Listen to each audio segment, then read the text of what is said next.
पिशाच वदन क्रूर कलिश्च कलह प्रिय। कलयुग कलह से बड़ा प्रेम करता है और कलयुग के जो सेवक होते हैं, कलयुग के जो एजेंट होते हैं, उनको भी कलह से बड़ा प्रेम होता है। यही कारण है कि हूर पारक्रात के वजीर ने क्रॉली को जो परिचय दिया था अपने स्वामी का, उसमें उसको Lord of war and vengeance भी कहा गया है। उसने कहा कि मेरी पूजा तलवारों से करना, मेरी पूजा भालों से करना, वर्शिप में विथ स्वॉर्ड्स एंड स्पीयर्स, ऐसा उसने निर्देश दिया था। तो कलिश्च कलह प्रिय, कलयुग कलह से प्रेम करता है।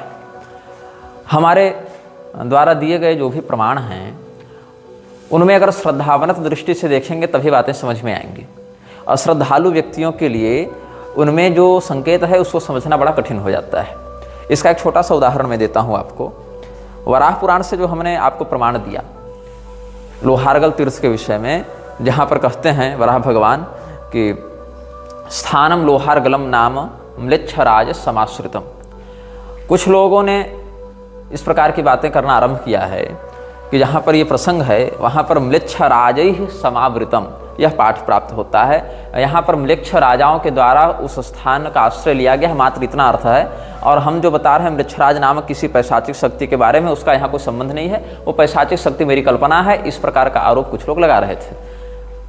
अब बात ऐसी कि ये जो म्लेच्छराजैः समावृतम वाला पाठ है, उससे पूर्व का एक पाठ हमें प्राप्त हुआ है 1893 ईस्वी में, और उसका जो पहले का प्रकाशन 73 में भी हुआ था। हरिकेश शास्त्री वाला संस्करण जो है वो 73-93 और बाद में 1970-75 के आसपास भी उसका पुनः प्रकाशन हुआ था। उसमें पाठ है स्थानम लोहारगलम नाम म्लेच्छराज समाश्रितम। यहाँ म्लेच्छराजैः समावृतम इस प्रकार से तृतीयांत बहुवचन नहीं है, यहाँ पर म्लेच्छराज समाश्रितम इस प्रकार से भाव रखा गया है। तो लोग कहते हैं म्लेच्छों का राजा, तो म्लेच्छों का राजा ये अर्थ तो स्वीकार कर लेते हैं लोग, मेरे विरोधी भी इतना स्वीकार कर लेते हैं, लेकिन ये स्वीकार नहीं करते कि वह म्लेच्छराज वैसा ही है जैसा निग्रहाचार्य बता रहे हैं। क्योंकि अगर ये स्वीकार कर लेंगे तो निग्रहाचार्य के समर्थन करने का दोष उनको लग जाएगा, तो ये भारी पातक हो जाएगा उनके जीवन में। इसीलिए ऐसा वो लोग नहीं करना चाहते।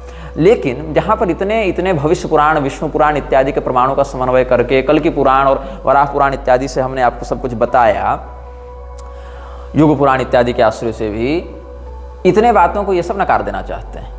लेकिन अगर इनके श्रद्धा स्थान जिन बिंदुओं पर हैं, ऐसे आचार्य केवल असंदर्भित रूप से भी मनुस्मृति के 8 अक्षरों को उठाकर महायंत्र प्रवर्तनम कह दें तो ये लोग उसी की इतनी लंबी चौड़ी व्याख्या कर देंगे, उन्हीं 8 अक्षरों पर 80 पेज लिख देंगे, जैसे कि संपूर्ण षड्यंत्रों का रहस्य बस उसी 8 अक्षर में छिपा हुआ है। क्यों? वहाँ श्रद्धा स्थान हो गया है। तो जहाँ श्रद्धा स्थान होता है वहाँ पर 8 अक्षर भी लोगों के लिए पूरे ग्रंथ का निर्माण करने का उत्प्रेरक हो जाते हैं। और जहाँ पर श्रद्धा स्थान नहीं होता है वहाँ पर सामान्य बातें छोड़ो, साक्षात भगवान कृष्ण भी जाकर दुर्योधन को कहे कि तुम शांति प्रस्ताव स्वीकार कर लो पांडवों का, तो कहा कि अरे ये ग्वाला हमको क्या बताएगा, इसको कैद करके जेल में डाल दो। तो भगवान भी कहने को विवश हो गए अर्जुन के पास कि अवजानन्ति माम मूढ़ा मानुषम तनुमाश्रितम। तो इस प्रकार से श्रद्धा स्थान से ही इन विषयों की प्रामाणिकता और अप्रामाणिकता की मानसिकता प्रभावित होती है। तो जितने भी अनुभव हमारे हैं या इन्हीं लोगों के, अन्य गुरु भाइयों के हैं, अन्य लोगों के हैं, वो सब नष्ट हो गए, नकार दिए गए। बस ये कहना है कि निग्रहाचार्य ने जो कहा वह काल्पनिक है, चाहे उसके कोई भी प्रमाण संदर्भ कहीं से प्राप्त होते हैं उसको कह देगा ये समुदाय कि ये तो शास्त्रों की और इतिहास संबंधी वाक्यों की दुर्गति करके अपनी बात को पुष्ट करने के लिए तोड़ मरोड़ कर प्रस्तुत कर रहा है। अभी भी ये नरपशु म्लेच्छराज को निग्रहाचार्य की निजी कल्पना मान रहे हैं। देखो, म्लेच्छराज शब्द का प्रयोग हम लोग इसीलिए करते हैं ताकि उसकी एक जातिवाचक संज्ञा स्थापित की जा सके, मतलब जो म्लेच्छों का राजा है। तो इस पद पर कई बार कई लोग बैठे हैं। अब बताओ, जो तुम लोग यह मानते हो, कुछ लोग यह भी पूछ रहे थे कि वराह पुराण तो वर्तमान म्लेच्छराज से पहले की रचना है, तो कैसे वर्णन है, वो तो भविष्यकाल घटनाओं का वर्णन भी नहीं करता। देखो, म्लेच्छराज एक जातिवाचक संज्ञा भी है। उस पद पर बैठने वाले व्यक्ति को वैसी तामसिक शक्तियाँ प्राप्त होती हैं, वैसा अधिकार प्राप्त होता है वैसे अभियानों को आगे ले जाने के लिए। लेकिन जितने भी म्लेच्छ शक्तियाँ हैं उनका वह केंद्र बिंदु तो है ही लोहारगल तीर्थ। और अगर तुम ये नहीं मानते हो कि मेरी कही बात सही है, तो ये बताओ कि वो कौन से म्लेच्छराज हैं जिनके द्वारा लोहारगल का आश्रय लिया गया? वो कौन से म्लेच्छ राजा थे, कब हुए, कहाँ हुए, उनका क्या नाम था? बताओ तुम्हें, क्या रूप था, क्या उनकी योजनाएं थी, यही तुम बता दो। क्योंकि ज्ञात इतिहास में देखें तो लोहारगल तीर्थ में तो सनातनी राजाओं का ही विशेष प्रभाव देखने को मिला है। फिर भगवान की वाणी झूठी कह दें क्या तुम्हारे चक्कर में? तो म्लेच्छ राजैः समावृतम जब कहा गया है तो कम से कम जो अनिर्धारित बहुत्वम तृतीय परिसमाप्यति कहते हैं कि जहाँ बहुवचन की संख्या निश्चित न हो वहाँ कम से कम 3 तो मानोगे, तो कम से कम उन 3 म्लेच्छराजों में से किसी एक के ही विषय में ठीक से बता दो। म्लेच्छराज समावृतम में तो बहुवचन हो गया, तो कम से कम बहुतों में से कुछ एक का ही प्रमाण तुम दे दो, तो वहाँ तुम दोगे नहीं। लेकिन बात है केवल म्लेच्छराज के विषय में निग्रहाचार्य की कथनों का विरोध करना। और ये लोग जब मेरे वीडियो को रीअपलोड भी कर रहे हैं तो वहाँ लिखते हैं कि mythological horror story by Nigrahacharya. तो भैया जब इतनी ही काल्पनिक बातें हम बता रहे हैं तुम्हारे नज़रिए से, तो उसको फिर प्रसारित करने का स्थान पर उसके प्रसारण को रोकने का प्रयास करना चाहिए था। तो म्लेच्छराज के विषय में जो हम बता रहे हैं उसको केवल इसीलिए नकार देना क्योंकि लोग मुझसे निजी द्वेष करते हैं, ये अदूरदर्शिता का भी परिचायक है। जैसे पूरी के शंकराचार्य जी ने कह दिया कि मानवों की जो मानवीय सृष्टि है उसके बस 30 वर्ष ही बचे हैं। क्यों? जिस प्रकार से अंधाधुंध तुम लोग विनाश को ही विकास का नाम दे रहे हो, जिस प्रकार से स्थावर जंगम प्राणियों का लोप होता जा रहा है, यहाँ गीध दिखने दुर्लभ हो गए, तुमको हंस कहाँ से दिखावें, ये उन्होंने कहा था। एक वक्तव्य उनका हम सुन रहे थे। तो पूरी के शंकराचार्य जी ने कहा कि अगर इस पर तत्काल रोक न लगाई गई, नियंत्रण न किया गया, तो मानवीय सृष्टि भी अन्य प्रजातियों के समान जो विलुप्त होते जा रहे हैं वैसे ही 30 वर्षों में ही विलुप्त प्राय हो जाएगी, ऐसा वो कहना चाह रहे थे। तो इस प्रकार से जो दूरदर्शिता वो रख रहे हैं या जिस प्रकार का अनुभव वो कर रहे हैं, केवल एकमात्र पूरे संसार में वही थोड़ी हैं जिस प्रकार के चिंतन और अनुभव से युक्त होंगे। और अगर वही एकमात्र ऐसे अनुभव से युक्त हैं तो कम से कम उन्हीं की बातों के आश्रय में जाकर तुम उनके अभियान को आगे बढ़ाओ। लेकिन उनके भी अनुयायियों के माध्यम से उनको निराशा प्राप्त हो रही है, तब ये कहना पड़ता है कि 10 लोग हमको नहीं मिल रहे ठीक से जो मेरे भाव को समझ सके, मेरा काम कर सके। तो म्लेच्छराज जो पद है, म्लेच्छराज की जो ऊर्जा है या म्लेच्छराज की जो शैली है वो अन्य लोगों की भी पहले रही है और वो सब भी समयानुसार उस पद पर बैठे हैं। वर्तमान वाले की भी है, भविष्य वालों की भी होगी, लेकिन कम से कम वो हेडक्वार्टर तो होता है, उन स्थानों पर केंद्र बिंदु तो होता है। जैसे हमने आपको केरलीय, गौड़ी और काश्मीरी परंपरा से शक्ति के केंद्रों का वर्णन किया, वैसे म्लेच्छों के भी अपने अपने शक्ति केंद्र होते हैं, इसलिए भगवान ने वहाँ पर वैसा वर्णन किया है। इसीलिए न जन्मयान नान्तमयात श्रुति इत्यादि भी प्राप्त होती है। कुछ लोग ये कहते हैं कि भगवान अगर इतने ही समर्थ हैं तो म्लेच्छराज को मंत्र मार के क्यों नहीं भस्म कर देते हैं। इन लोगों के लिए भगवान इनके लकी चार्म हो जाएं। मतलब जैसे एक गॉड एंजल होता है ना, गॉड फादर होता है, आर्क एंजल होता है, जो कि हमारा स्टार एंजल होता है, विदेशों में इस पर की बड़ी मान्यता होती है। तो वैसे ही भगवान हमारे पीछे पीछे लाठी लेकर चलते रहें और एकदम जैसे फिल्मी स्टाइल में सबका विनाश करते रहते थे अपने भक्त की रक्षा करने के लिए, वैसे ही कर दें। ऐसा नहीं होता है। देखो, ईश्वरेच्छा से समस्त घटनाएं घटित होती हैं, यह सत्य है, लेकिन वह ईश्वरेच्छा निर्लिप्त भाव से होती है। जैसे कोई भी घटना किसी काल विशेष में ही घटित होगी, किसी स्थान, किसी देश, किसी काल के आश्रय से ही कोई घटना घटित होती है, तो उस देश, उस काल, उस स्थान के अभाव में वह घटना घटित नहीं होती। मतलब उस घटना के होने में देश, काल, दिशा इत्यादि का स्थान है, उसका महत्व है, उसकी उपलब्धता होनी चाहिए। वैसे ही ईश्वरेच्छा के बिना कोई घटना घटित नहीं होती है। ईश्वरेच्छा भी काल, देश, दिशा इत्यादि के ही समान एक अनिवार्य निमित्त है किसी भी घटना के होने में, लेकिन वह ईश्वरेच्छा जो है वह आसक्ति युक्त नहीं होती, वह निर्लिप्त होती है। जैसे किसी स्थान पर यज्ञ कर दो या किसी स्थान पर कोई बलात्कार कर दे, उससे उस दिशा और काल को दोष नहीं लगता, उसमें उसके गुण का अधिग्रहण नहीं होता। इसीलिए जो परब्रह्म के तत्व को जानते हैं वे लोग भी तत्त्ववित्त महाबाहो गुणकर्म विभागयो गुणा गुणेषु वर्तन्त इति मत्वा न सज्जते। इस प्रकार से भगवान ने कहा कि वो लोग इसमें व्यामोहित नहीं होते, क्योंकि वो जानते हैं कि यह प्रणाली ऐसे ही कार्य करती है। जिस प्रकार से सूर्य के ज्योतिष्मान होने के बाद भी किसी काल विशेष में, दिशा विशेष में रात्रि का अनुभव भी किया जाता है, उसी प्रकार से परब्रह्म के सर्वसमर्थ होने के बाद भी किसी स्थान में, किसी दिशा में, किसी काल में अधर्म का बाहुल्य और धर्म का ह्रास भी देखा जाता है। तब भगवान किसी किसी घटना विशेष में जब उस प्रकार के स्तर तक बात पहुंच जाती है, तब यदा यदा हि धर्मस्य इत्यादि का उद्घोष सिद्ध करने के लिए अवतार लेकर आते हैं। तो ईश्वर के 2 प्रकार के स्वरूप क्रियात्मक प्रारूप में देखने को मिलते हैं, एक सक्रिय और एक निष्क्रिय। इसीलिए ईश्वर को कहीं कहीं कर्ता के रूप में भी व्यक्त किया गया है, कहीं कहीं अकर्ता के रूप में भी व्यक्त किया गया है। अकर्ता के रूप में ईश्वर निर्लिप्त रहते हैं। जिस प्रकार से सूर्य के प्रकाश के अभाव में रात्रि हो जाती है, लेकिन इससे सूर्य की महत सत्ता, उसकी ज्योतिषमत्ता पर प्रभाव नहीं पड़ता है। वैसे ही जहाँ पर ईश्वरीय सिद्धांत का या ईश्वरीय अनुशासन का अभाव देखने को मिलता है, ईश्वर प्रोक्त अनुशासन का अभाव देखने को मिलता है, वहाँ आसुरी संप्रदाएं विशेष करके उपद्रव करती हैं। लेकिन ईश्वर का जो कर्ता भाव है, जहाँ पर वो सक्रिय होते हैं, सक्रिय कैसे होते हैं? किसी न किसी गुण का, किसी न किसी काल का आश्रय लेकर, या संभवाम्यात्म माया इत्यादि के वचनों से आश्रय लेना तो सही शब्द नहीं होगा, क्योंकि ईश्वर जो है वो इनके उद्भव करता है, इनसे उद्भूत नहीं होते हैं। इसीलिए ईश्वर जहाँ पर सक्रियता दिखाते हुए अनुशासन को स्थित करने के लिए, धर्म की रक्षा करने के लिए अवतरित होते हैं, वहाँ पर उनका आसुरी संपदा से विशेष संघर्ष देखने को प्राप्त होता है। लेकिन निष्क्रिय रूप में क्लेश कर्म विपाका शरीर अपरामृष्ट पुरुष विशेष ईश्वर, इस प्रकार से चिंतन किया जाता है। वहाँ पर इति मत्वा न सज्जते, जो परब्रह्मवेत्ता होते हैं वो भी ये सब एक माया का विलास है, अलग अलग गुणों का उठापटक है, ऐसा समझकर चिंतित नहीं होते हैं। तो ये सब जितने भी धर्म की वृद्धि और अधर्म का ह्रास है, या अधर्म की वृद्धि और धर्म का ह्रास है, उस स्थिति में सत्वगुण का ह्रास और तमोगुण का बाहुल्य, या तमोगुण का ह्रास और सत्वगुण का बाहुल्य, यही जो मशीनरी काम कर रही है प्रकृति की, वही इसमें हेतु है। तो भगवान ऐसा नहीं कि कोई मंत्र मार के किसी को जगा दें या किसी को मिटा दें, वो केवल उस घटना को घटित होने के लिए जो माया के द्वारा गुणों को उपस्थित किया गया है, उसकी इच्छानुसार समर्थनात्मिका वृत्ति रखते हैं कि हाँ ये घटना घटित हो रही है, बस इतना ही। उसमें ईश्वर की इच्छा है कि नहीं, इसको परीक्षण करने के लिए ही बात है। अगर वो घटना घटित हो रही है, तो जैसे काल की उपस्थिति में वो घटना घटित हुई, जैसे दिशा की उपस्थिति में वह घटना घटित हुई, वैसे ईश्वरेच्छा की उपस्थिति में वह घटना घटित हुई है। यदि काल नहीं होता, दिशा नहीं होती, तो वहाँ पर वो घटना भी नहीं होती। वैसे ईश्वरेच्छा नहीं होती तो वहाँ वह घटना घटित भी नहीं होती। लेकिन उस घटना से होने वाले सुपरिणाम या दुष्परिणाम से काल और दिशा व्याप्त नहीं होते, वैसे ईश्वर इच्छा भी व्याप्त नहीं होती। यहाँ पर अगर किसी व्यक्ति के द्वारा अगर भावना के वशीभूत होकर ईश्वर से पुकार की जाए, तो ईश्वर फिर पुरुषावतार लेकर वहाँ पर हस्तक्षेप करते हैं। वह भी ईश्वर इच्छा के ही अंतर्गत करते हैं, वहाँ भी ईश्वर इच्छा के अतिक्रमण से नहीं करते हैं। वहाँ ईश्वर इच्छा यही होती है कि इस घटना में इस प्रकार का हस्तक्षेप किसी समर्थ तत्व के द्वारा किया जा सके, तब वह घटना घटित होती है।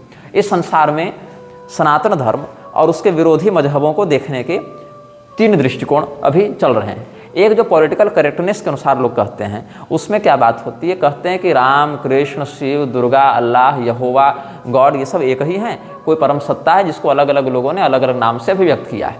ये महामूर्खता वाली बात हमें लगती है सांसारिक दृष्टिकोण में रहने वाले व्यक्तियों के द्वारा। अब जो लोग परब्रह्म तत्ववेत्ता हो गए, वो तो वासुदेव सर्वम इस प्रकार से कह देते हैं। उनके लिए तो विष्ठा में भी ईश्वर है, और उनके लिए अमृत में भी ईश्वर है, उनके लिए देवता, उनके लिए पिशाच, उनके लिए परमात्मा, ये सब में कोई भेद नहीं है। तो केवल ईश्वर, राम, कृष्ण, अल्लाह, गॉड इत्यादि नहीं, बल्कि वो तो गली के कुत्ते, नाली के कीड़े तक में परमात्मा का दर्शन कर लेते हैं।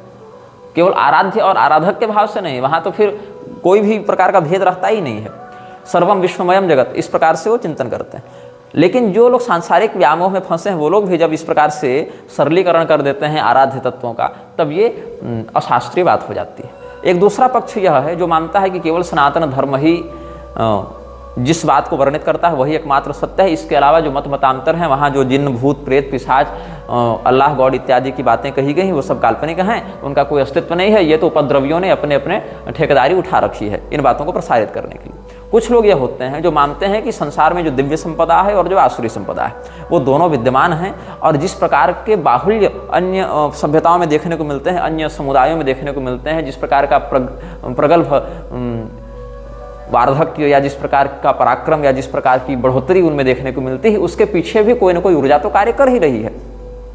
तो यह चिंतनीय है कि जैसे देवता थे त्वष्टा, जैसे ऋषि हैं च्यवन, लेकिन इन्होंने भी आभिचारिक प्रयोगों के माध्यम से वृत्रासुर को, मदासुर को उद्भूत कर दिया देवराज इंद्र के विरुद्ध। तो देवताओं से आसुरी संपदा का विकास हो गया। और जैसे आप देख सकते हैं, मेघनाद था तो असुर, लेकिन ब्रह्मास्त्र इत्यादि का प्रयोग करके देवताओं की उन शक्तियों का प्रयोग कर लेता था। तो कई बार यह देखने को मिलता है, जैसे शाल्व ने भगवान महादेव की तपस्या करके, या सुदक्षिण ने शिव जी की कृपा से आभिचारिक शक्तियों को प्राप्त किया था। तो कहीं देवताओं के माध्यम से आसुरी शक्तियों का प्रयोग देखने को मिल जाता है, कहीं असुरों के माध्यम से दिव्य शक्तियों का प्रयोग देखने को मिल जाता है। तो ऐसा नहीं समझना चाहिए कि केवल देवता ही देवता और केवल असुर ही असुर हैं। दोनों ही हैं अपनी अपनी जगह पर, और कई बार उद्देश्य विशेष से दोनों की शक्तियों का सम्मिश्रण भी देखने को मिल जाता है। यहाँ तक कि देवता और देवता में भी युद्ध होने के वर्णन मिलते हैं, जैसे चंद्रमा और बृहस्पति में हो गया था, जैसे इंद्र और कुबेर में हो गया था, अथवा राक्षसों में भी युद्ध देखने को मिलते हैं, जैसे रावण और निवात कवच में हो गया था, जैसे विभीषण और सहस्रानन रावण में हो गया था। तो दैवीय संपदा और आसुरी संपदा के मध्य तो संघर्ष होता ही है, किंतु देवी और दैवीय संपदा के बीच भी संघर्ष हो जाता है, आसुरी और आसुरी संपदा के मध्य भी संघर्ष हो जाता है। और स्वयं को बहुत बड़ा श्रेष्ठ दिखाना या बहुत ताकतवर दिखाना या सर्वोच्च सत्ता के रूप में दिखाना, ये तो आसुरी संपदा वाले भी, पैशाचिक सत्ता वाले भी करते रहते हैं। भगवान ने गीता के 16वें अध्याय में इसका संकेत व्यक्त किया ही है, जहाँ कहते हैं आढ़्यो भी जनवानस्मि कोन्योस्ति सदृशो मया, कौन है मेरे टक्कर में, कौन है मेरे समान, जिसकी प्रसिद्धि, किसकी हैसियत हमसे ऊपर हो गई। इस प्रकार से वो दंभ का विस्तार करते रहते हैं। तो आसुरी संपदा और दैवीय संपदा दोनों के मध्य संघर्ष, एक दूसरे के सापेक्ष या आपसी संघर्ष भी बहुत प्राचीन काल से देखने को प्राप्त होता है। तो ये जितने भी मजहब हैं, अब्राह्मिक पंथ हैं, इनमें भी जिन जिन तत्वों की पूजा आराधना हो रही है उनकी भी एक वास्तविक ऊर्जात्मक सत्ता होती है। और यही कारण है कि वो सत्ता जब कलयुग के विस्तार को प्रश्रय प्रदान करते हैं तो सनातन धर्म से उनका संघर्ष होता है, जहाँ पर अपनी अपनी चेतना और अपनी अपनी आध्यात्मिक स्थिति के आधार पर एक का उद्भव और एक का विकास, दूसरे का पराभव, दूसरे का विनाश होता है। तो हमने जब इस्कॉन इत्यादि के विषय में भी कुछ संकेत किया था तो लोग कह रहे थे कि मध्वाचार्य जी की प्रतिमा में भी ऐसे प्राण मुद्रा इत्यादि का संकेत देखने को मिलता है। वो तो द्वैतवादी थे, इसलिए दो हैं, इस प्रकार से दो अंगुली दिखा रहे हैं। देखो, मध्वाचार्य जी के जो प्राचीन चित्रादि हैं वहाँ पर ऐसे वाली मुद्रा ही अधिकतर देखने को मिलती है। ये वाली मुद्रा जो है वो इस्कॉन के बाद से ही अधिक चित्र इत्यादि में प्रसारित होती रही है। लेकिन अगर इस प्रकार की मुद्रा की भी हम बात करें, जैसा नृसिंहादि भगवान के भी विग्रह में या चक्रधारण इत्यादि के विषय में भी ऐसे कहीं कहीं देखने को मिलता है। मेरा भाव पहले ही हमने स्पष्ट कर दिया है, ये क्या है, ये बंदूक है, ये मुद्रा बंदूक है।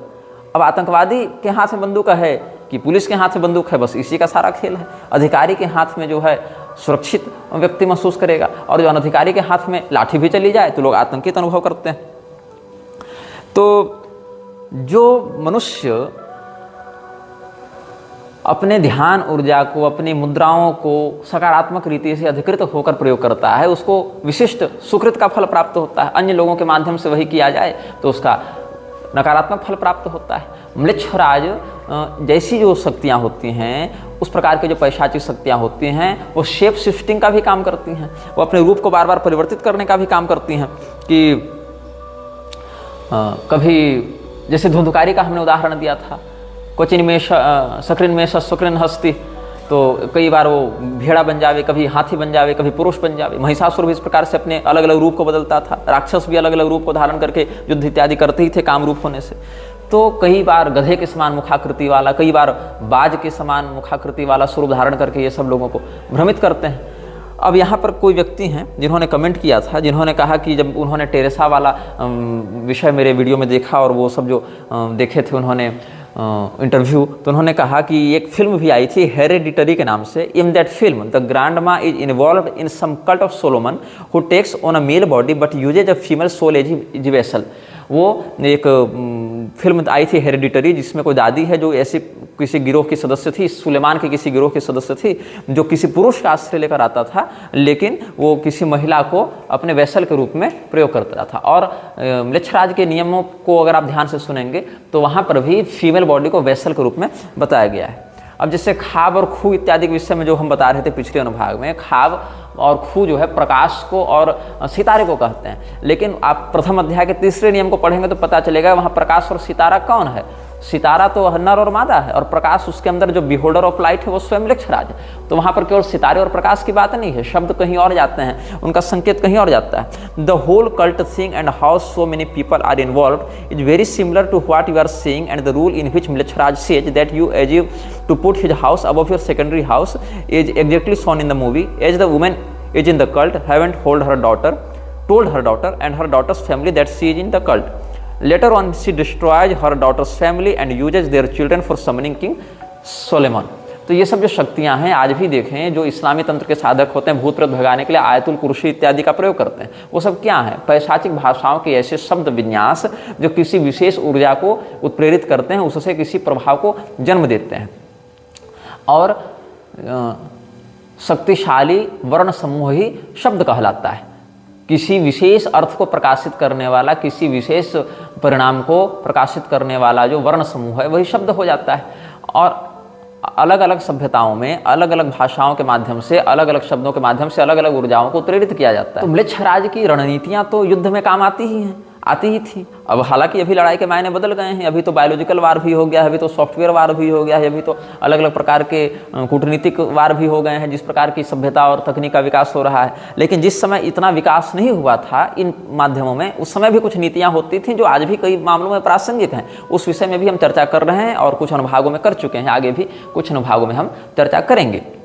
तो म्लेच्छराज की जो बात है या उससे जुड़ी जो पैशाचिक शक्तियाँ, उसके विषय में भी हम आगे 5-7 अनुभागों में पश्चिमामनाय तंत्र के विषय में भी कुछ खुलकर बताएंगे, क्योंकि बहुत से लोग प्रश्न कर रहे थे इस विषय में।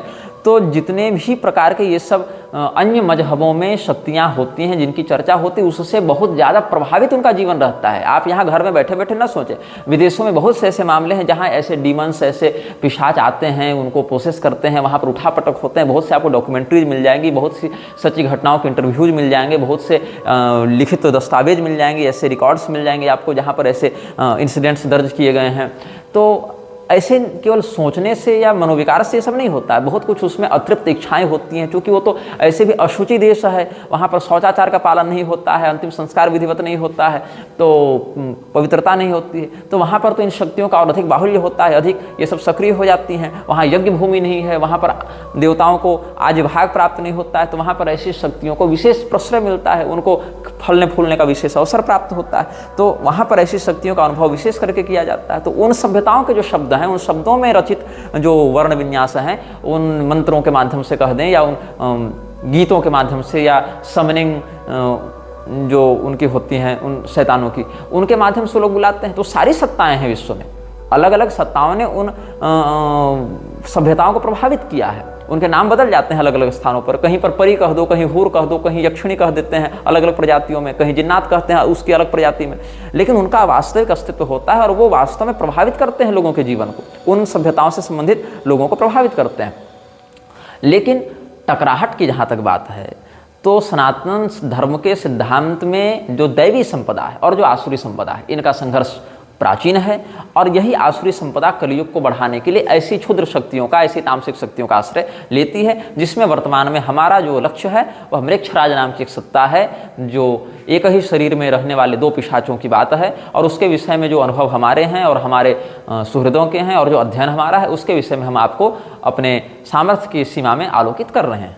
म्लेच्छराज की सेना में एक विशिष्टता यह होती है कि वहाँ वैतनिक सैनिक नहीं होते हैं, वहाँ पुरस्कार के आधार पर सैनिकों की नियुक्ति होती है।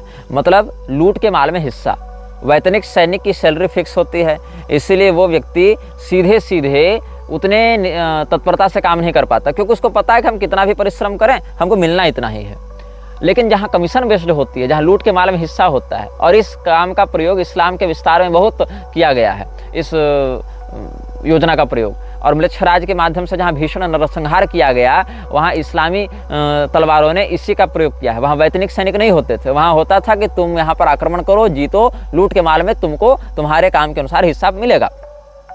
और ये हिस्सा किसी भी रूप में हो सकता है, पैसे के रूप में, घर के रूप में, औरत के रूप में, दौलत के रूप में, किसी भी रूप में हो सकता है, गुलाम के रूप में।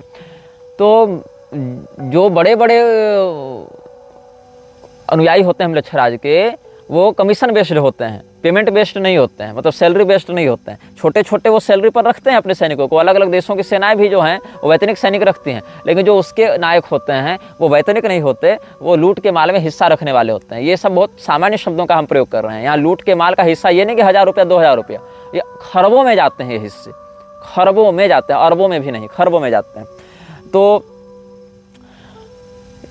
म्लेच्छराज के सैनिक उत्तर पक्षीय योजना बनाते हैं, पूर्व पक्षीय योजना नहीं बनाते। मतलब वो स्वयं से पहले कोई योजना बनाकर आक्रमण नहीं करते, वो इस बात को ध्यान में रखते हैं कि सामने वाले की योजना के सापेक्ष हम योजना बनाएं। अगर कभी हमको पहले आक्रमण करना भी पड़े तो हम उसी योजना से आक्रमण करें जिस प्रकार की योजना सामने वाला पहले बना चुका है। इसके लिए वो 2 काम करते हैं। पहला, या तो उसकी सेना से कोई घुसपैठ करके अपने यहाँ मिला लें किसी गुप्तचर को, जो इनसाइडर हो, जो वहाँ इन्फॉर्मेशन देता रहे, जो वहाँ की बातों को गुप्तचरी करके हम तक पहुँचाता रहे।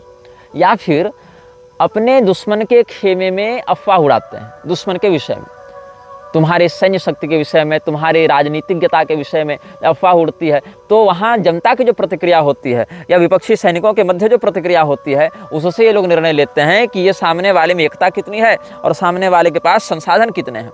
और अगर संसाधन की दृष्टि से या योजना की दृष्टि से, मोर्चे पर डटे रहने की दृष्टि से मृक्षराज के विपक्षी अधिक प्रबल हैं, तो वहाँ सीधे टकराने से ये लोग बचते हैं। ये तभी टकराएंगे जब इनको विजय सुनिश्चित दिखाई पड़ेगी या कम से कम समानांतर टक्कर की स्थिति होगी। तो अफवाह उड़ाकर अपने विपक्षी के भरोसेमंद लोगों को, विश्वास पात्रों को या तो गुमराह करना, भ्रमित करना, ये पहला काम। या दूसरा काम, यदि भ्रमित न कर सको तो कम से कम उसकी योजना की स्पष्ट जानकारी हमको प्राप्त होती रहे। तो ये काम जब वाटरलू का युद्ध होने वाला था तो लॉर्ड ऑक्सब्रिज ने जाकर वेलिंगटन के ड्यूक से पूछा था कि हमको कैसे कल योजना बनानी है, क्योंकि घुड़सवार सेना के एक नायक था ऑक्सब्रिज। तो कहा, उस समय जो ड्यूक था वेलिंगटन का, उसने कहा कि कल आक्रमण पहले कौन करेगा, हम करेंगे कि वो लोग करेंगे? तो इन्होंने कहा कि नेपोलियन करने वाला है पहला आक्रमण। तो इसने कहा कि चूंकि हमें बोनापार्ट की योजना के विषय में कुछ पता नहीं है कि किस प्रकार से वो आक्रमण करने वाला है, इसीलिए हम भी अपनी योजना बनाने में असमर्थ हैं। तो सामने वाले की योजना के आधार पर मृक्षराज की योजनाएं बहुत हद तक बदलती रहती हैं, क्योंकि वो जीत की हवस में, वो जीत के नशे में झूमता हुआ व्यक्ति है और वो चाहता नहीं है कि हम हारें कहीं पर। हारना उसे स्वीकार नहीं होता है। इसीलिए अपने अनुयायियों के लिए भी उसने एक्सीलेंस को अनिवार्य नियम बना रखा है, विकल्प नहीं बना रखा है। आप विशेषज्ञ हो, ये आपका गुण नहीं होना चाहिए, आपकी अनिवार्यता होनी चाहिए। ये नहीं कि हम विशेषज्ञ कभी हो जाए कभी न हो जाए। Excellence is a must thing, ये विकल्प नहीं हो सकता है। तो मृक्षराज जो है वो किसी भी ऐसे विषय पर इन्वेस्ट नहीं करता है जिस विषय में उसको अपेक्षाकृत अधिक रिटर्न न मिले। वो डूबने वाला सौदा नहीं करता है। यही कारण है कि सामने वाले की योजना जितनी गुप्त रहती है, मृक्षराज की योजना उतनी खंडित होती है। ये भी एक बात है। इसीलिए एक एक व्यक्ति के मोबाइल के माध्यम से, चिप के माध्यम से या नकारात्मक शक्तियों के माध्यम से उसके कुल देवता, गोत्र, ग्राम देवता इत्यादि की परंपरा को खंडित करके उसकी आध्यात्मिकता की रक्षा करने वाले तत्वों से उसका कनेक्शन तोड़कर वो व्यक्ति को मानसिक, शारीरिक हर प्रकार से अपनी गिरफ्त में रखना चाहता है और अपने अनुयायियों के माध्यम से उसको विविध रसायनों के उपभोग के माध्यम से इतना क्षीणकाय कर देना चाहता है, इतना अस्थिर मति कर देना चाहता है कि उसकी बुद्धि, मृक्षराज की बुद्धि और योजना के सदैव नीचे रहे, उसका अतिक्रमण न कर सके। जहां पर शत्रु को आक्रमण की अपेक्षा न हो, आक्रमण की उम्मीद न हो, उसी स्थान पर मृक्षराज बहुधा आक्रमण करने का पक्षधर होता है। स्वयं को सदैव कमजोर दिखाना, स्वयं को असमर्थ दिखाना, स्वयं को दयालु दिखाना या दुर्बल दिखाना, ये मृक्षराज की शैली की एक विशेषता है। वो या तो स्वयं को दयालु के रूप में प्रस्तुत करेगा जिससे लोगों को लगे ये तो क्रूर ही नहीं है, ये तो बहुत भोला भाला व्यक्ति है, या तो स्वयं को दुर्बल के रूप में प्रस्तुत करेगा ताकि आपको लगे अरे ये मेरा क्या बिगाड़ेगा। और जो व्यक्ति कपटपूर्वक स्वयं को दयालु के रूप में और दुर्बलता के आवरण में लपेट कर प्रस्तुत करता है, वो व्यक्ति बहुत भयंकर जहर उगलता है। और मृक्षराज अपने युद्धों में बहुत बार इस नीति का प्रयोग करता है, जहाँ स्वयं को या तो दयालु के रूप में दिखाए या दुर्बल के रूप में दिखाए। अब मृक्षराज के विषय में एक बात और समझी जानी चाहिए। जिस समय मृक्षराज अपने सैनिकों के अभियान को आगे बढ़ाता था, उस समय उसके युद्ध में जब वो असीरियन सभ्यता की स्थापना करने में सफल हो गया था, उस समय चांदी की जो कीमत थी 1000 घुड़सवार रथ वाले सैनिक और 1 लाख पैदल सैनिक, क्योंकि उस क्षेत्र में हाथी उतने व्यापकता से मरुस्थल में नहीं मिलते थे, इसलिए पहले उसकी सेना में यही 2 थे, रथ, छोटे रथ, एकल या 2 सवारी वाले रथ और पैदल सैनिक, यही 2 प्रधानता से होते थे, या फिर घुड़सवार सैनिक होते थे। तो आप ये समझिए कि छोटी छोटी टुकड़ियां होती थी, 10 रथ और 1000 पैदल सैनिक होते थे एक टुकड़ी में। प्रारंभ में जब इसने विद्रोह किया था तो इसकी सेना में कितने लोग थे? जब आर्द्रमलक्ष ने विद्रोह किया था तो इसकी सेना में 1000 पैदल सैनिक और 10 रथ थे और कुछ घुड़सवार थे। तो घुड़सवारों की संख्या निश्चित नहीं है, इसीलिए हम उसमें हिसाब नहीं लगाएंगे। और उस समय इसको अपनी सेना के रख रखाव में, मतलब खाने पीने इत्यादि में, उस समय जो चांदी का मूल्य था जिसको रुपये कहते हैं, रुपये का ही आजकल परिवर्तित प्रारूप हो गया रुपया। तो 1 रुपये का जो मूल्य निर्धारित किया जाता था, 100 रुपये के बराबर इसका दैनिक सैन्य खर्च हुआ करता था, जिसमें 10 रथी और 1000 पैदल सैनिक हुआ करते थे। तो रथ तो अकेले चलेगा नहीं, उसके लिए तो घोड़े चाहिए, रथ की आकृति के बराबर 2 घोड़े, 4 घोड़े। तो मृक्षराज की सेना जब बढ़ती गई तो इसी छोटी छोटी टुकड़ी की कई श्रेणियां बनाई गई और सामान्यतया इसकी सेना 1000 रथ और 1 लाख पैदल सैनिक वाली होते थे। रथ से 100 गुना अधिक संख्या होती थी पैदल सैनिकों की, और इस प्रकार की इसने 100 टुकड़ियां बनाई। और उस समय इसका खर्च जो है वो घट गया आश्चर्यजनक रूप से। मतलब 10 रथ और 1000 सैनिक रखने में इसको 100 रुपया रोज लग रहा था, चांदी के मूल्य के अनुसार, 100 सिक्के चांदी के। लेकिन जब इसने अपनी सेना का विस्तार 100 गुना किया तो खर्चे इसके 10% ही रह गए। इसका कारण क्या है? यदि 10 लोग अपना खाना अलग अलग बनाएं तो उनका खर्च आप जोड़ लीजिए, और 10 लोगों का परिवार एक जगह खाना बनाए तो उसका खर्चा जोड़ लीजिए, अपेक्षाकृत खर्च बहुत कम हो जाता है। ऐसे ही 10 लोग अपनी अपनी कार लेकर बाहर निकलें, इसका खर्च जोड़ लीजिए, या 10 लोग एक ही गाड़ी का आश्रय लेकर आगे जाए, उसका खर्च जोड़ लीजिए। तो ये जो भी कॉस्ट कटिंग होता है इसको बहुत अच्छे से समझा जा सकता है। और म्लेच्छराज की सेना जब चलती थी, अब तो उसने अपनी युद्ध नीतियां बदल दी। अब तो वो स्वयं सेना का नेतृत्व करता हुआ दिग्विजय करता नहीं है, या उस प्रकार से कार्य करता नहीं। अब तो वो केवल हेडक्वार्टर में बैठा बैठा कंट्रोल करता है, और उसके लिए सारे देशों की सेना ट्रेनिंग लेती है, टैक्स कलेक्ट करती है, और उसका बिजनेस तो बहुत आगे बढ़ गया, और युद्ध भी लड़ती है, उसको प्रॉफिट भी देती है।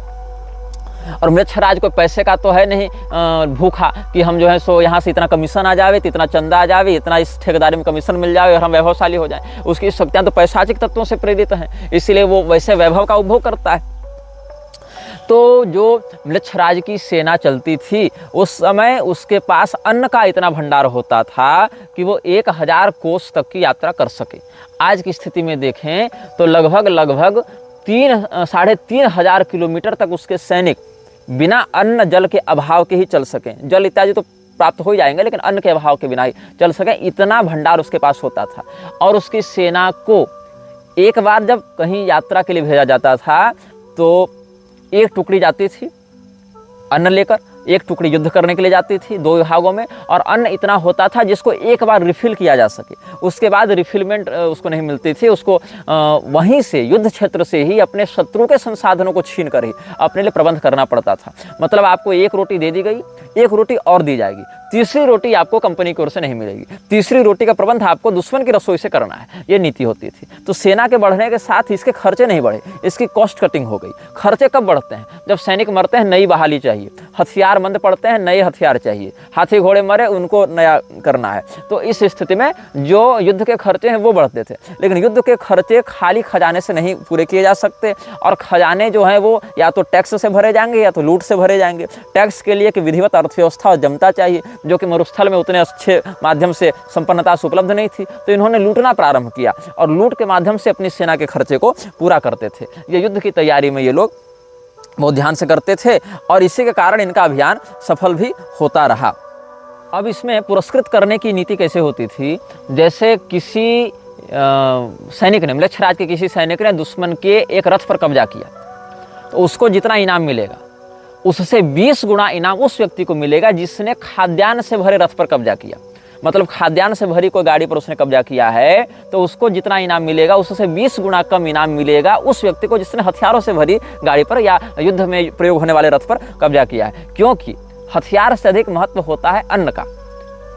जहां पर हथियार कम हो लेकिन अन्न पर्याप्त हो वहां पर व्यक्ति अधिक पुष्ट होकर युद्ध लड़ सकता है। हालांकि सनातन धर्म में जो युद्ध के सैनिकों का मापदंड बताया गया है वो भिन्न है, क्योंकि आर्यावर्त की भूमि में जो उर्वरता है या जो सभ्यता है या जो नीतियां हैं वो वृक्षों की अपेक्षा भिन्न है। इसीलिए यहाँ पर हाथी, रथ इन दोनों की संख्या समान, घोड़ों की संख्या 3 गुनी और पैदल सैनिकों की संख्या 5 गुनी होती है। ये अनुपात है। वहां पर क्या था? हाथी तो थे नहीं मरुस्थल में वैसे, तो वहां पर रथ थे, रथों को चलाने के लिए घोड़े हुआ करते थे। तो रथ और घोड़े एक तरफ हो गए और पैदल सैनिक हुआ करते थे, इतना ही था वहां पर। तो रथ और घोड़ों की संख्या से पैदल सैनिकों की संख्या 100 गुना होती थी, क्योंकि हर व्यक्ति के पास घोड़े नहीं है, रथ नहीं है, लेकिन पैदल सैनिक तो हैं ही। इसीलिए 100 का अनुपात होता था वहां पर, 1 का अनुपात 100 से टकराता था। भारत में क्या था? भारत में जो सनातनी मर्यादा है उसमें अस्त्र शस्त्रों की जहां बात है तो हाथी और रथ की संख्या समान, घोड़ों की संख्या 3 गुनी और पैदल सैनिकों की संख्या 5 गुनी होती थी। यही अक्षौहिणी में भी लागू किया जाता था, जहां एक अक्षौहिणी सेना में महाभारतीय गणना के अनुसार 21,870 हाथी, 21,870 रथ, 65,610 घोड़े घुड़सवार सैनिक और 1,09,350 पैदल सैनिक होते थे। ये अनुपात वहां पर लगाया जाता था। तो जो भी युद्ध लड़ेगा व्यक्ति वो 20 गुना मूल्य होगा जो ये अन्न वाली लूट है उसका, उस लूट के सापेक्ष जो हथियार वाली लूट है, मतलब हथियार वाली गाड़ी लूटो या अन्न वाली 20 गाड़ी या अन्न वाली 1 गाड़ी लूटो, उसका जो पुरस्कार है वो बराबर होता था। और जिस व्यक्ति ने 10 रथ लूटे उसको हिस्से में 1 रथ मिलता था, मतलब लूट का दशांश उसको प्राप्त होता था। 10 रथ लूटे, 10 घोड़ों पर कब्जा किया या उस प्रकार से जिसने विशेष पराक्रम दिखाया या 20 किया, तो उसी के अनुपात में उसका जो दशांश है वो उसको कमीशन के रूप में प्राप्त होता था। इससे मृक्षराज के सैनिक अधिक से अधिक लूटने के लिए प्रोत्साहित होते थे कि हम जो है वो अधिक से अधिक कब्जा करें, या तो हम अन्न की गाड़ी पर कब्जा करें या रथों पर कब्जा करें, और वहाँ पर अपना पताका, अपनी ध्वजा लगाकर मृक्षराज के विजय को हम सुनिश्चित करें। बहुधा मृक्षराज स्वयं युद्ध लड़ने जाता नहीं था, मृक्षराज अपने सैनिकों के माध्यम से, अपने सेनानायकों के माध्यम से अपने अभियान को आगे बढ़ाता था। और बहुत से लोगों को तो पता भी नहीं था कि हम वस्तुतः किस पिशाच के लिए काम कर रहे हैं। उनको तो लगता था हम तो सुख सुविधा, अप्सरा, हूर, जन्नत के लिए काम कर रहे हैं, हमको तो यहाँ पर हेवन में जगह मिलेगी, हमको तो यहाँ प्राप्त होगा, ये सवाब प्राप्त होगा, ये पुण्य प्राप्त होगा, इस लोभ में लड़ते थे। और कमांडर्स को भी पता नहीं होता था कि हम वस्तुतः किस पिशाच के लिए काम कर रहे हैं, क्योंकि ये कोई दरबार लगाकर अपने सेनानायकों को कमांड देता नहीं था। ये आभासी शक्ति के माध्यम से लोगों को प्रोसेस करके उनसे अपना काम करवाता था मृक्षराज, और करवाता है। वहां से लेकर आज तक इसकी ये नीति बदली नहीं है। तो मृक्षराज की योजना में युद्ध को चिरस्थायी नहीं बनाया जाता था, विजयोन्मुख बनाया जाता था। आपका उद्देश्य युद्ध को लंबा खींचना नहीं है, युद्ध को सार्थक करके विजय प्राप्त करना है। और इसीलिए मृक्षराज के सैनिक किलेबंदी से बचते थे, किसी किले को घेरने से बचते थे, क्योंकि बाहर से किले को घेर लिया जाए और पत्थरों पर सर पटका जाए और अंदर शत्रु के पास रसद, पानी इत्यादि पर्याप्त है, वो खाता पीता ऊपर से पत्थर बरसाता रहेगा। इससे अपनी सेना का मनोबल टूटता है। लोग थके हुए कि 10 दिन से किले पर पत्थर बरसा रहे हैं, किले पर बम बरसा रहे हैं, किला टूटता ही नहीं है, और शत्रु जो है वो उसके कम सैनिक मरते हैं, हमारे अधिक मरते हैं, तो हमारे सैनिकों का मनोबल टूटता जाएगा, हमारे खाद्यान्न भी कम पड़ते जाएंगे, हमारी जनहानि और संसाधन हानि भी अधिक होगी। इसीलिए जहाँ भी किलेबंदी की जाए वहाँ पर गुप्तचरों के माध्यम से ही किलेबंदी की जाए, ताकि शत्रु को एक और किले की सुरक्षा में उलझा दिया जाए और दूसरी ओर सुरंग के माध्यम से अंदरूनी घुसपैठ कर दी जाए। केवल किलेबंदी अगर करना है तो वहाँ पर तब तक बाहर से हम डेरा नहीं डालेंगे, कब्जा नहीं करेंगे, जब तक आंतरिक रूप से हमें पुष्ट सूचनाएं प्राप्त नहीं होंगी। ये मृक्षराज अपनी रणनीति में अवश्य लागू करता है। मृक्षराज के सैनिक किलेबंदी करने में कितनी ऊर्जा लगाते थे, उस समय की जो तकनीक हुआ करती थी उसके आधार पर किलेबंदी करने में लगभग 3 से 4 महीने का समय लगता था। क्यों लगता था? जितना बड़ा किले का क्षेत्र है उतने लोगों के साथ, उतने हथियारों के साथ पहुंचना। अब ऐसा नहीं कि हमारे पास 1000 सैनिक हैं और किले को घेरने में ही हमको जो है 50,000 सैनिक लगे, इतना बड़ा किला तो घेर कर क्या फायदा होगा, कहीं से भी रगड़ दिए जाएंगे। इसीलिए घेरना तब है जब शत्रु के सैनिकों से हमारी सेना की संख्या लगभग 10 गुनी हो। शत्रु के 100 सैनिक हो तो हमारे 1000 हो, शत्रु के 1000 हो तो हमारे 10,000 हो। इस अनुपात में अगर चल रहे हैं आप, तभी हम किले को घेरेंगे। यदि 5 गुना बड़ी हमारी सेना है तो हम घेरेंगे नहीं, हम सीधे सीधे युद्ध करेंगे। मतलब वहाँ किले के अंदर और बाहर वाली स्थिति नहीं रहेगी। कैसे सीधे सीधे युद्ध करेंगे? तो हम किले के बाहर के क्षेत्रों को ध्वस्त करेंगे, ऐसे क्षेत्रों पर आक्रमण करेंगे, ऐसे गांव पर आक्रमण करेंगे जहाँ पर शत्रु के कारखाने लगे हों, जहाँ पर शत्रु की अर्थव्यवस्था चलती हो। अर्थव्यवस्था किले से तो चलती नहीं, वो तो बाजार से चलेगी, वो तो फैक्ट्री से चलेगी, वो तो कारीगरों के कस्बों से चलेगी। तो कारीगरों के कस्बों पर जाकर आक्रमण करो तो आयात निर्यात प्रभावित होगा। किसानों के खेतों पर आक्रमण करो, जल के स्रोत को प्रदूषित करो। तो बाहर जब उत्पात होगा तो मजबूरी में जो हमारा शत्रु है उसकी सेना को किले से बाहर आकर युद्ध लड़ना पड़ेगा। तो 10 गुनी सेना है तो हम बाहर किले को घेर सकते हैं। अगर 5 गुनी सेना है तो बाहरी उत्पात करेंगे, शत्रु को बाहर निकलने के लिए मजबूर करेंगे। अगर हमारी सेना शत्रु की सेना से 2-3 गुना बड़ी है तो हम सेना को 2-3 हिस्सों में बांटेंगे। एक सामने से युद्ध करेगा, एक पीछे से आक्रमण करेगा, और एक दोनों को बैकअप देने के लिए, रीइंफोर्समेंट के लिए तैयार रहेगा। अगर हमारी सेना और शत्रु की सेना बराबर टक्कर की है तो हम युद्ध से बचेंगे, प्रयास करेंगे, उसको लालच दिया जाए। साम दाम दंड भेद है ना सनातन धर्म में भी, तो हम लोग तो भूलते जा रहे हैं, लक्ष्य अपनाते जा रहे हैं। तो वहाँ पर समझौता कर लिया जाए, शत्रु को अपना मित्र बना लिया जाए, उसको किसी प्रकार का प्रलोभन दिया जाए। और अगर हमारी सेना कमज़ोर है, हमारी सेना छीणकाय है, तो वहाँ से निकल भागा जाए, वहाँ पर अपनी सेना के पुष्ट होने तक प्रतीक्षा की जाए, शत्रु से न टकराया जाए। क्योंकि युद्ध में मरना बहादुरी नहीं है, युद्ध में विजयी होना सैनिक का लक्ष्य होना चाहिए। मरने की अपेक्षा मारने के लिए तैयार होना चाहिए, ऐसा मृक्षराज का निर्देश रहता था। तो जो मृक्षराज के सैनिक हैं वो अपनी सेना को, जो सेना नायक हैं, 2 भागों में बांटकर कार्य करते थे। एक है युद्ध विभाग, एक है प्रशासनिक विभाग। प्रशासनिक विभाग राजा के माध्यम से, जो भी उसमें तात्कालिक छोटे छोटे राजा होते थे जो कि सेना का एक चेहरा लेकर चलते थे कि किसकी सेना है, तो सीधे थोड़े बोलेंगे कि पिशाच की सेना है। वो तो कहीं ना कहीं कि भाई इराक की सेना है, ईरान की सेना है, मिस्र की है, अरब की है, तुर्की की है, इस प्रकार से एक चेहरा लेकर चलेगा। तो वहाँ पर जो राजा है उसका काम है जनता के मध्य में अपनी छवि प्रभावशाली बनाए रखने की। तो कई बार न्याय का भी प्रदर्शन करना पड़ेगा, कई बार नैतिकता का भी प्रदर्शन करना पड़ेगा, कई बार उदारता का भी प्रदर्शन करना पड़ेगा। लेकिन सेना के लिए न्याय, उदारता, मानवोचित शील ये सब युद्ध मैदान में काम नहीं आते। वहाँ सिर्फ ये काम आता है कि कैसे हम जीवित रहें और कैसे अपने शत्रु को मारें, इतना ही, इससे अधिक कुछ भी नहीं। वहाँ न्याय, नैतिकता इत्यादि का प्रयोग लक्ष्य नहीं करते हैं। ये सब आर्य मर्यादा के युद्ध धर्म है। न्याय नैतिकता की, शत्रु के निशस्त्र होने पर उसको नहीं मारो, उसके बाल खुले हो गए, वो भागने लगा तो न मारो, शरण में आ गया तो न मारो, ये म्लेच्छराज के सैनिक नहीं मानते। ये सब वो मानते हैं या तो मार दो या तो भाग निकलो, यदि मरने वाले हो तो भाग जाओ और यदि मारने वाले हो तो मार दो, उसके बीच में कोई तीसरा चिंतन नहीं होना चाहिए। इसीलिए म्लेच्छराज के सैनिक एक लक्ष्य से प्रेरित होकर कार्य करते हैं और म्लेच्छराज के सेनानायक भी इसी प्रकार से कार्य करते हैं। तो जो व्यक्ति जितना लालची, जितना अवसरवादी, जितना विश्वासघाती, जितना कपटी होता था, म्लेच्छराज के सेना नायकों में उसका सम्मान और उसकी गरिमा उतनी अधिक होती थी। इसलिए प्रशासनिक कार्य अलग होता था, जो रसद पहुंचावे, जो व्यक्ति हथियार सप्लाई करे, जो व्यक्ति राजा के माध्यम से और रीइंफोर्समेंट इत्यादि दिलवाए, वो विभाग बिल्कुल अलग होता है। और जो युद्ध क्षेत्र में सीधे सीधे माथा काटने का काम करे, वो विभाग केवल लालची, स्वार्थी, लूट के पैसे और माल की ओर ध्यान आकर्षित करने वाले लोगों से ही भरा हुआ होता है म्लेच्छराज की सेना में। केवल शारीरिक रूप से सक्षम होने से आप कुशल सेनानायक और सैनिक नहीं बन जाते।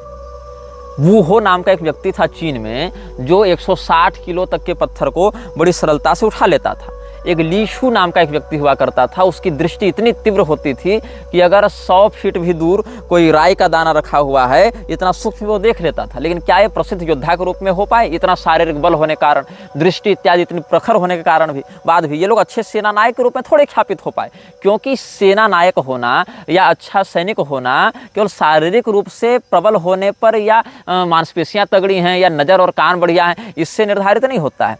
बात ऐसी है कि जिस व्यक्ति की सैन्य कुशलता अधिक होती है, राजा उसके काम में दखलंदाजी भी नहीं करता। राजा को इससे मतलब नहीं होना चाहिए कि हमारा जनरल किस प्रकार का नैतिक व्यवहार कर रहा है अपने शत्रु या अपने सैनिकों के साथ। उसको बस इस काम से मतलब होना चाहिए, यदि इसके पास सैनिक हैं और यदि सैनिक इसकी बात मान रहे हैं और यदि ये परिणाम को मेरे पक्ष में परिवर्तित करने की योग्यता रखता है, तो इसको फुल फ्रीडम दी जाए, इसको इसके काम में हस्तक्षेप न किया जाए। क्योंकि अगर हस्तक्षेप किया जाएगा तो सेना नायक के मामले में ये मन में एक भाव यह उठेगा कि ये राजा तो हमारा मालिक बनना चाहता है, ये दखलंदाजी कर रहा है, मतलब स्वयं को हमसे अधिक योग्य समझता है, तो उसके हित कहीं न कहीं उससे टकराने लगेंगे। तो राजा को, म्लेच्छराज को अपने सेना नायक से बस इसी बात का मतलब है, उसके मन में हमारी वफादारी है कि नहीं, बस एक बात। दूसरी, उसमें किसी भी स्थिति में हमें विजयी बनाने की योग्यता है कि नहीं। बाकी आप कुछ भी क्रूरता कर दें, कुछ भी कर दें, उससे म्लेच्छराज को कोई मतलब नहीं होता।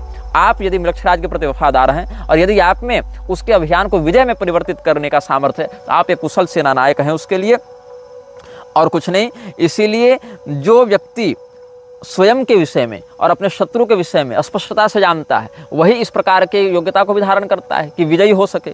लेकिन अगर कोई व्यक्ति संदिग्ध रूप से जानता है तो वह 50-50% में आ जाता है, जीत भी सकता है, हार भी सकता है। लेकिन जो अपनी योग्यता और शत्रु के योग्यता के विषय में कुछ भी नहीं जानता, वो व्यक्ति अवश्य ही हारता है। वह व्यक्ति चाहे कितनी भी बड़ी सेना लेकर जावे, कितने भी लाखों लोगों को अपने नीचे लेकर वहां पहुंच जावे, एक छोटी सी टुकड़ी भी उसका मर्दन करने के लिए समर्थ और पर्याप्त हो जाती है। कभी भी म्लेच्छराज अपने सैनिकों को अनावश्यक कूच नहीं करवाता था। ये नहीं कि यहाँ बैठे तो वहाँ चले जाओ, वहाँ बैठे तो यहाँ आ जाओ। युद्धाभ्यास करना है।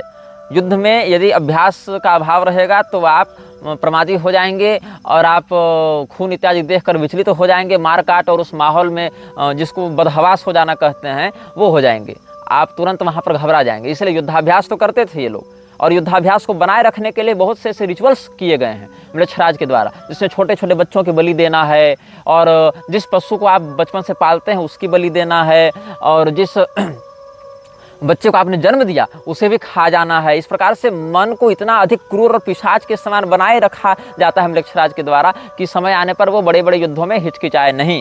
तो उसके लिए कैसे, रोज रोज तो युद्ध लड़ा नहीं जाएगा, तो लेकिन मन में वो खून खराबा, वो सब जो नकारात्मकता है उसको बनाए रखने के लिए ये सब छोटे या बड़े स्तर पर किया जाता रहा। तो इसमें कहा जाता था जैसे विश्व में कितने रंग हैं, तो कहा कि सूर्य के प्रकाश से जितने रंगों का अनुभव किया जाता है रंग उतने ही हैं। ये एक सामान्य बात तो हो गई। तो सूर्य के प्रकाश में कितने रंग हैं, तो कहा 7 रंग हैं। इंद्रधनुष के माध्यम से जितने रंग दिखते हैं उतने ही रंग विश्व में होते हैं, ठीक है। लेकिन उन्हीं 7 रंगों का मिश्रण करके हम कितने अधिक रंग को बना लेते हैं, तो इसकी कोई निश्चित संख्या नहीं है।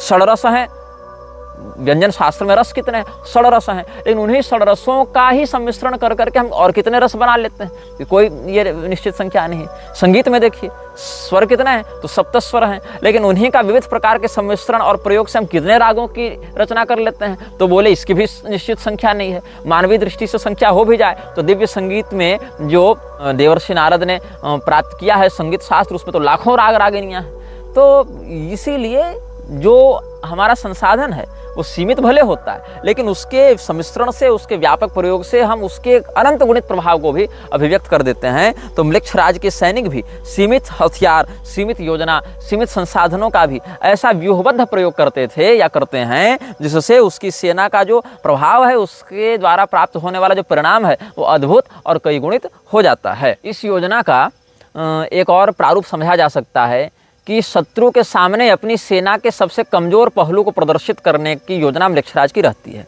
अच्छा, इसमें एक और आपको हम लौकिक उदाहरण देंगे। जब एक बार चीन में विद्रोह हुआ था, तो चीन में उस विद्रोह में हसी युंगनू ने राजा के विरुद्ध विद्रोह कर दिया। उस समय वहाँ एक सम्राट था जिसको काओसू कहते थे। तो काओसू ने कहा अपने सेना नायक को कि गुप्तचरों को जाकर देखो कि वो जो हमारा विद्रोही है वो कितना सैन्य सामर्थ्य रखता है। तो ये लोग जब गए जांच पड़ताल निरीक्षण देखी करने, तो देखे कि अरे इसके सैनिक तो हैं लेकिन बड़े कमजोर हैं, इसके घोड़े बड़े मरियल हैं और इसके जो सैनिक हैं वो बड़े नशेड़ी हैं, बड़े शराबी हैं, इनमें कोई सामर्थ्य नहीं है।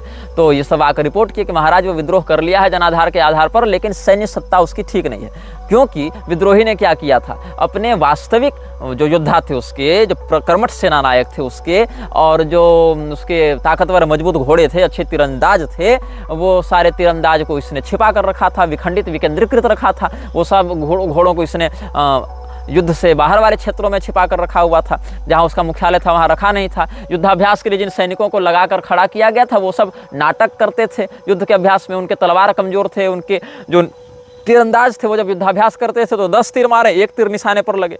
तो जानबूझ के ऐसे लोगों को प्रोजेक्ट किया गया कि सेना कमजोर लगे। लेकिन जब युद्ध हुआ तो ये सारे जो पेड कर एक्टर्स थे वो सब निकल गए, और जो वास्तविक तीरंदाज थे, अचूक लक्ष्य भेदी जो थे, जो मजबूत घोड़े थे, सेना नायक थे, वो सब सामने युद्ध करने आ गए। तो पेड एक्टर्स से उसने अपने सेना के कमजोर पहलू को दिखाया और युद्ध के समय वास्तविक योद्धाओं को प्रदर्शित कर लिया, और उतनी बड़ी जो चीनी सम्राट की सेना थी उसको हारना पड़ गया। तो इसीलिए जो म्लेच्छराज के सैनिक हैं वो बाहर से देखने पर बड़े मरियल दिखेंगे, दीनहीन दिखेंगे, अरे ये क्या हमारा बिगाड़ेगा, लेकिन वो वास्तविक सैनिक नहीं हैं। वो आपको भरमाने के लिए, भटकाने के लिए सामने प्रोजेक्ट किए गए हैं जिनको पता भी नहीं कि उनका उद्देश्य क्या है। तो वास्तविक सैनिक तभी प्रकट होते हैं, वास्तविक जो योद्धा हैं उसके तभी प्रकट होते हैं जब वास्तव में युद्ध का मैदान आ चुका हो, जहां एक्शन की बात हो। उससे पहले ये सब अपने वास्तविक रूप को सामने प्रदर्शित नहीं करते हैं। म्लेच्छराज की रणनीतियों के विषय में आज हमने कुछ सांकेतिक चर्चा की है। आगे के 2 अनुभागों में हम इसी रणनीतिक श्रृंखला को आगे ले जाने का प्रयास करेंगे। यह वीडियो जल्द ही हटा दिया जा सकता है। कृपया थर्ड पार्टी ऐप्स का उपयोग करके डाउनलोड करें। आप इस वीडियो को अपने चैनल पर फिर से अपलोड भी कर सकते हैं।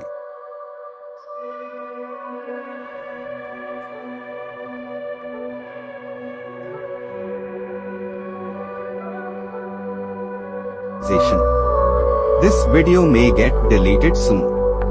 Please download using third-party apps.